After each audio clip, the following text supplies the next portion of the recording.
guys, how are you? Nice to see you here again.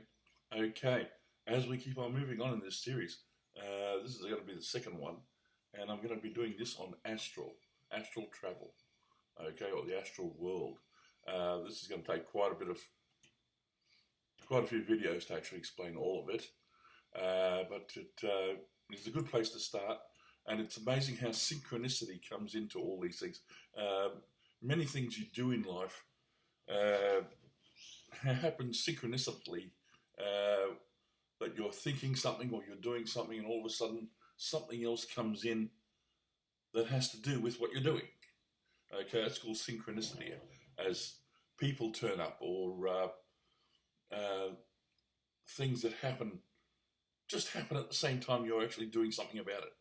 Okay, last night I was thinking about what I'm going to do for my next video as to which one I should be doing first, out of the whole range of hundreds.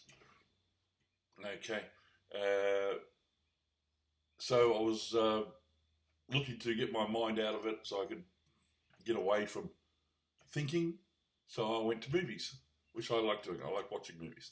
Okay, admittedly, it's only certain movies I really like, and some of them I watch over and over and over again, mostly because they've got something in them that one appeals to me, which means it's usually something esoteric or something that's got to do with looking after people, or anyway, it's something that appeals to my sense of righteousness or whatever. Okay, so after going through and starting 2 or 3 movies, I ended up with the movie from Marvel, Doctor Strange. Okay, and the first movie of the series of Doctor Strange has his start in getting into the esoteric world, into the world of the astral world, into understanding how things actually happen, how things work. The amazing thing about almost all movies, they do a lot of research before they make the movie. In the case of Doctor Strange, they did a lot of research on Sanskrit and the Sanskrit teachings in India, and the same in Tibet. India and Tibet, very much the same in this area, especially when it comes to astral world or astral travel. And the movie, amazingly enough, has put a lot of things into correct context, which is very rare. There's only a couple of movies that do that. The Country Pen is another one. But when it comes to understanding the astral world and how parts of the astral world work, the movie Doctor Strange is actually quite good. They did a lot of work in that area to explain it reasonably correctly. They've got a few things not right. Most of it is pretty much how it's taught in India, which is great, because to teach people how things really work, rather than teaching quantum theory, which most of it doesn't work, because quantum theory is all about particles. Most particles that they talk about don't exist. They only make them up so they can fill out the framework to get the results that they think they want. Okay, where if you go to the ether and learn the truth, far easier. But the ether is 90% of the universe, or 99% of the universe. Quantum particles are only 0.1% of the universe. Same going back into astral world. The astral world, or astral self, astral body, is your spirit body. If you're going into religion, you'd call it your spirit. It's what leaves when you die. What goes, supposedly goes to heaven or hell, which is, of course, a religious control thing to get you thinking incorrectly and to control you mentally. It's just a control structure that the church has come up with that works really, really well. They've got everybody by the short and curlies, because they think, oh, you're going to heaven or hell. Big bloody deal. No such thing as heaven and hell. Never was, never will be. It's only what you make it. Now, the astral world is where it really is, where your spirit starts from, where all spirits go to and come from. It's where you create your being each time you come back. It goes into reincarnation. Everybody reincarnates, whether you like it or not. They even have it in the Bible. Okay, Jesus, he died, came back. Okay, came back in the same body. That's possible. It's been done many, many times before. There's many writings on those instances right throughout history. But of course, you've got to go through more than just 5,000 years. Okay, 5,000 years is a very, very short time in our history. And depending on which history you chase, you can go back to the Anunnaki, which is 350,000 years ago. You can go back to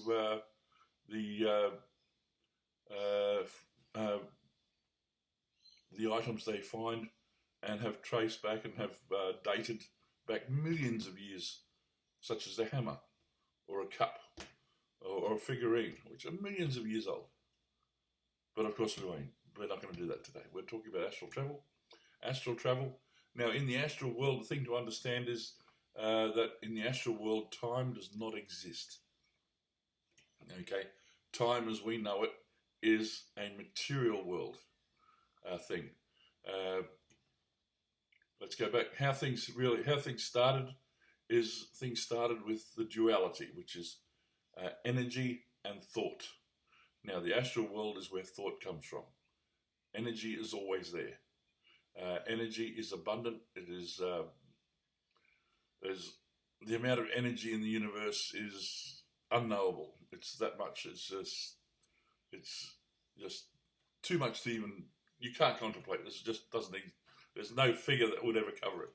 It's just so much that comes into the world of the ether, and how we understood ether for the last 5,000 years, and then of course they start teaching us quanta in 1918. They take that on, and of course destroy the whole etheric physics principles, and try and get you to learn about particle physics, which is only 1%, if you're lucky, of the entire universe.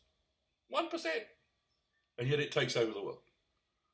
Ether, which is 99% of the universe, no, we don't want to know about it. It doesn't exist. But 1%, the material universe, that takes over everything. Anyway, I keep on getting distracted. There's so much to talk about. There really is. So much. Anybody that knows me knows if I get started, yeah, it's hard to stop. I'll talk the leg off a wooden table.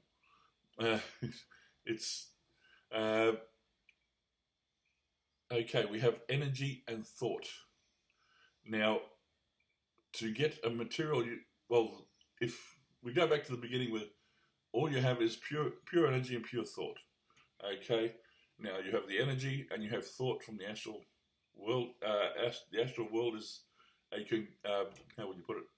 It's the start of everything. All living beings have an astral body, an astral self, and they're all tied into the hub of the astral world.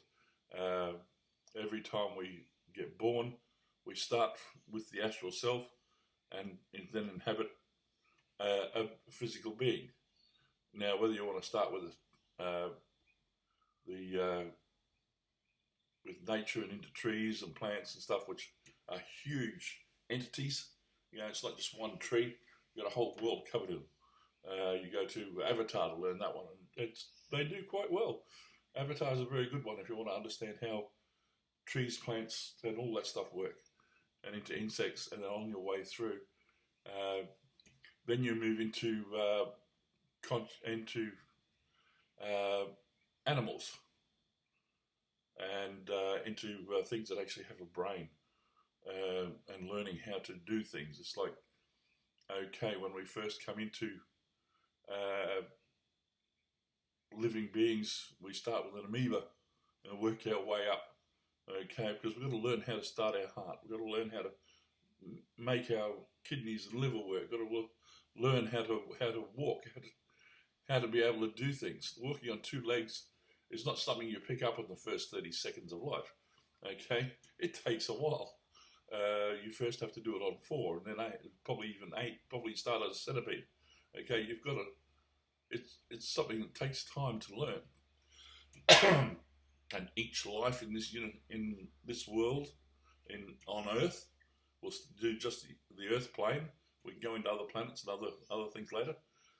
But on Earth, we start very simply and then grow. Each time we inhabit a body, excuse me for looking down, seems like I'm looking down.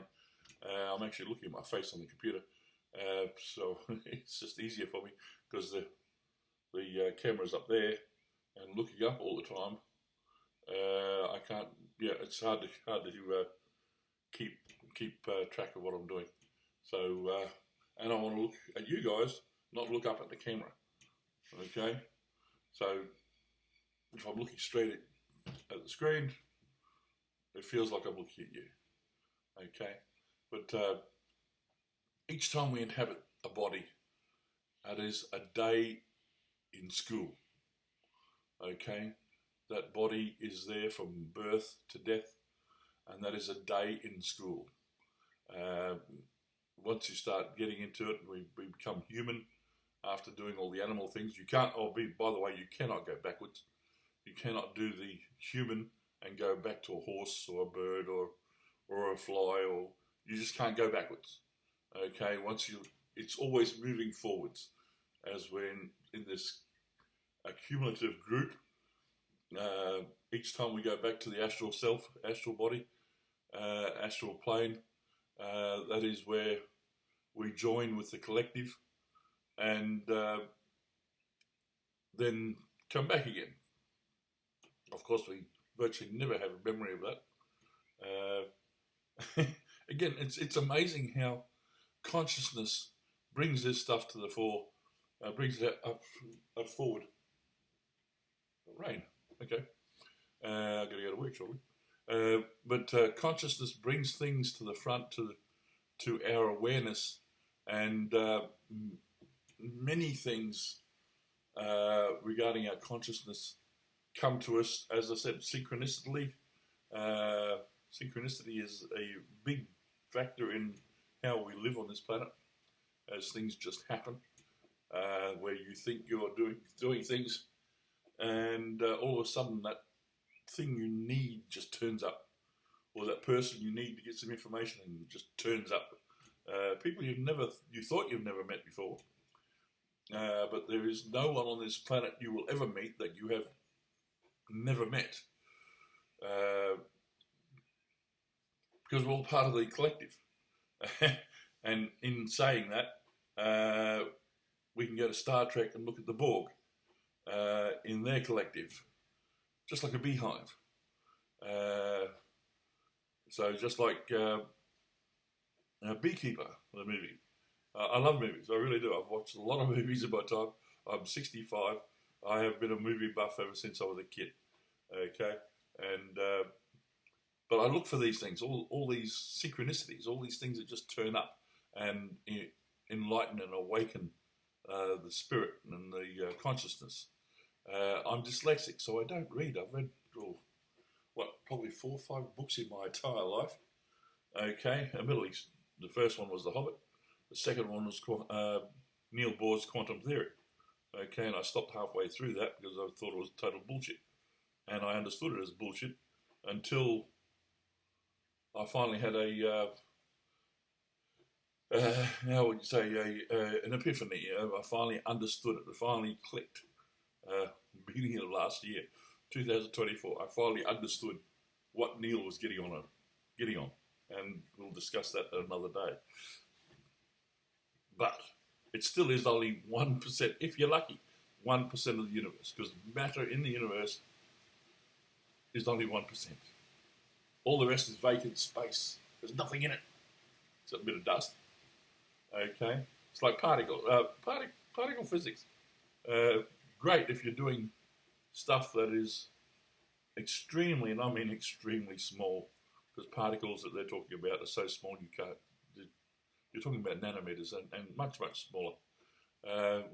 We have a weird and wonderful thing where we're using particle physics to describe the universe.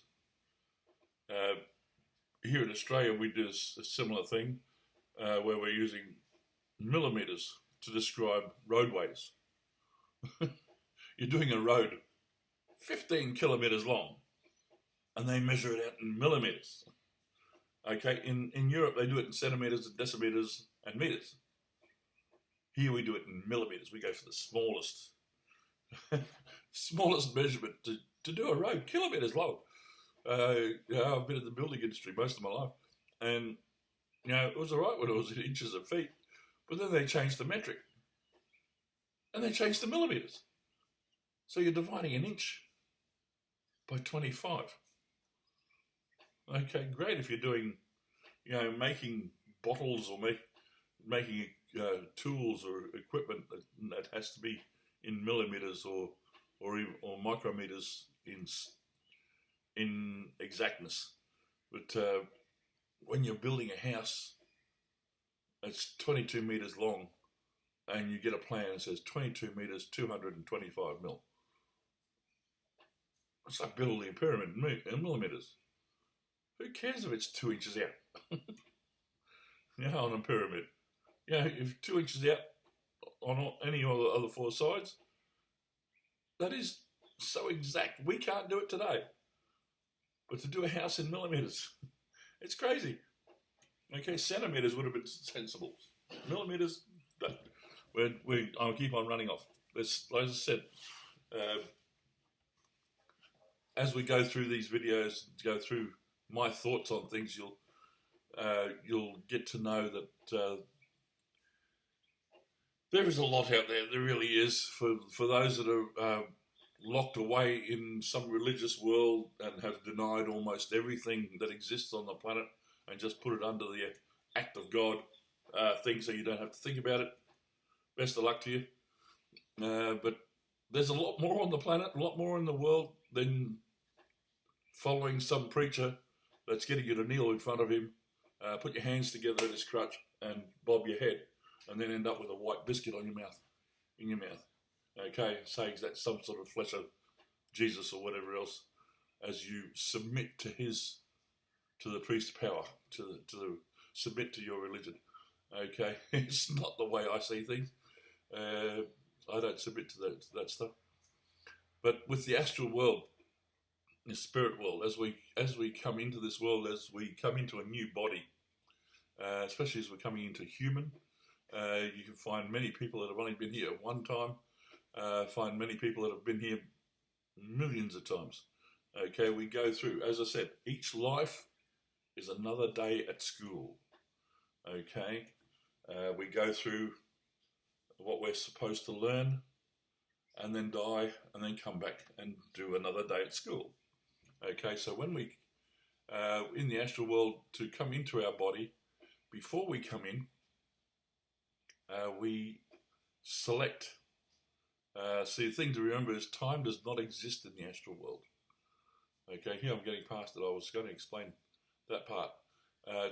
Because you have energy and time, energy and astral body, or thought. Thought and energy are the two starters. That's where you start from in the universe. That's where you end up. Okay? Thought is what creates everything. If you want to make something, you have to think about it. And then, of course, you've got to come up with the energy to make it. Whether you make it from energy or you make it with energy, you're still utilizing energy. Energy, of course, is what makes the whole material universe, and everything that's material comes from energy and goes back to energy. The whole thing about energy, you cannot create it, you cannot destroy it. All you can do is convert it. And of course, to learn all that, you go to Tesla, Nikola Tesla, and you can learn a lot there. But you have thought and energy. Now, the wonderful thing at the beginning of the universe is with the astral world, because time does not exist, any more than one thought doesn't really exist either.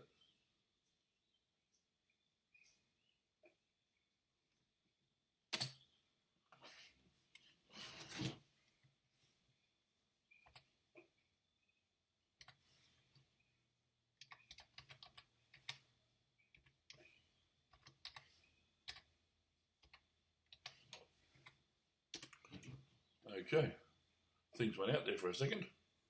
Hope we didn't lose too much.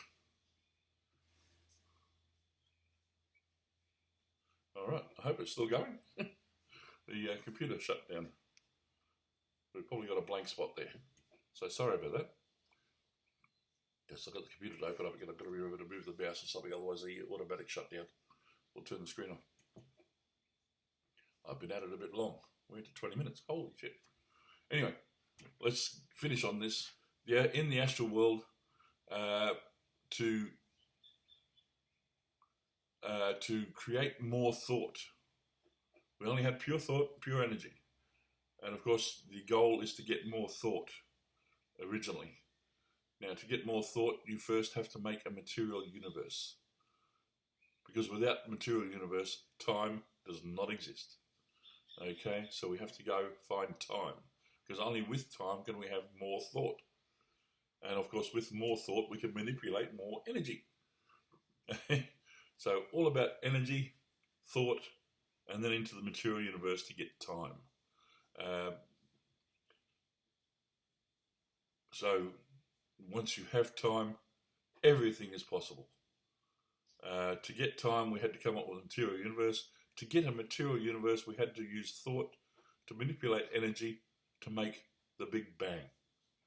Okay, whether you want to believe it as a Big Bang or whatever you want to believe it as, we had to start from nothing and get something. Okay, no such thing as nothing. There's always something. First two things, the duality, thought and energy. They are always there. Whether you can't see them, but they are always there. All right. So from there you get the third, which is material universe. So there comes your trilogy: thought, energy, and matter. And once you have matter, you then have time. And with time, everything and anything can exist. All right, as you convert energy into matter or whatever you want to convert it into, that goes from there. And that's how we get our material universe. That's how the astral world made the material universe. And then, of course, from there, we then move into our astral selves, which I'm going to, since this is so long already, we're going to have to do on the next video. All right? So, sorry this took so long. Sorry there's a break in it. And please comment. Let me know if I know I'm blabbering on, but there's just so much in this field to talk about. I'm 65. I've done a lot of this stuff. I have been talking about this since I was 15. I started in the understanding of the astral world when I was 5, when I first did my first conscious astral travel experience, leaving my body and flying around the room saying hello to Mum in my astral body. She couldn't hear me, but I was there. I left my body in the doorway back in one of the other rooms and then flew around the house. And that was my first experience at conscious astral travel, which of course you see in the movie Doctor Strange, where they do a lot of conscious astral travel. And there are quite a few people around the planet that can do it. A few that I imagine can do it at will. I'm still learning to do that. I did do it a second time, which confirmed I did it the first time, back when I was in the space industry in 1996. I thought it was 91, but it was actually 96, I think. I've got to go back and confirm all those things when I go back through my history. But I did do it, and synchronicity is wonderful. It's amazing how synchronicity comes in.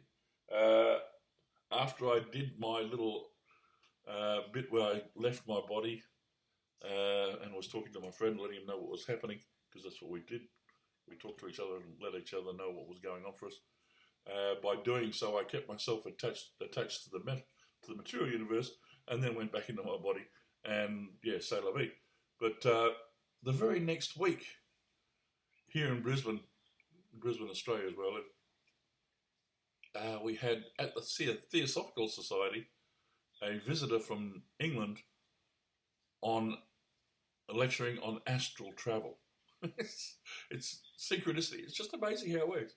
So I went to that lecture on astral travel, and at the end of the lecture, I then in the question and answers, I asked him, okay, is it possible, because the whole time he said, he didn't say about conscious astral travel, it was all about being asleep and doing it.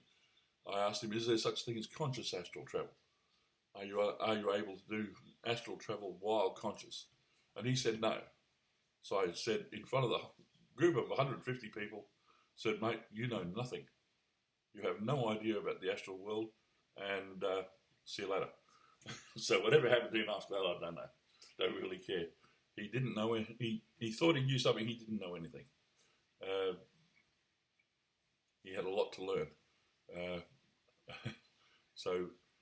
Anyway, you're able to do conscious astral travel. It is possible. So anybody that tells you it's not is total bullshit. You are able to leave your body consciously, able to understand what's going on. You're able to remember what you did. I know because I did it. Okay, I'd like to do it again. I haven't done it again because it's you have to get into the right frequency, the right frame of mind to leave your body. It's not something that just happens to everybody. Most people don't even know they do it. They do it almost every time they go to sleep. They leave their body, go into the astral world, and come back. All right? It's like when you're thinking you're doing something, a project, you're involved in something and you don't understand what's going on. And then you go away, sleep on it, and come back. And the next day you know exactly how to make it work. Reason why is because as you slept, you left your body, you went to the astral world, you talked to people, communicated with other astral beings there, which gave you the information you wanted. You came back and they were able to proceed in whatever you were doing. Okay? That is a common occurrence. Almost everybody experiences that in life. 90% of people don't know why. All right? But anyway, we've just gone through a lot. The main thing of this was to start with the beginning of the universe, the Big Bang, how it started, how it was created, how thought and energy are the duality. They're the first two of anything. You want to make something, you first need thought, and then you need the energy to make it happen. Wherever you get the energy from, of course, that's another thing. But without those two, you can't make anything. All right? It all comes from thought. But of course, without time, you can't do it. Okay, that's why we made a material universe to allow time to exist. Time only exists in the material universe. It does not exist outside of it, that I know of. But of course, I haven't been to any other universes. But of course, if it is another universe, it must have time, otherwise it wouldn't exist. So the astral plane, or the astral world, astral plane, there time does not exist. And you can go back, so you want to talk to somebody back, like Leonardo da Vinci. If you go back and you're conscious of what you're doing, even unconsciously, you can go back and do it. And that's where you get your ideas from when you come back. Okay? It would be nice. I'd love to go back and talk to Nikola Tesla. That would be one of my many dreams for me to do, to succeed at doing that, and to know I did it. But yes, the astral world, the astral plane, time does not exist. The material world, which we made through thought and energy, which made the Big Bang and on into the universe, is where time exists.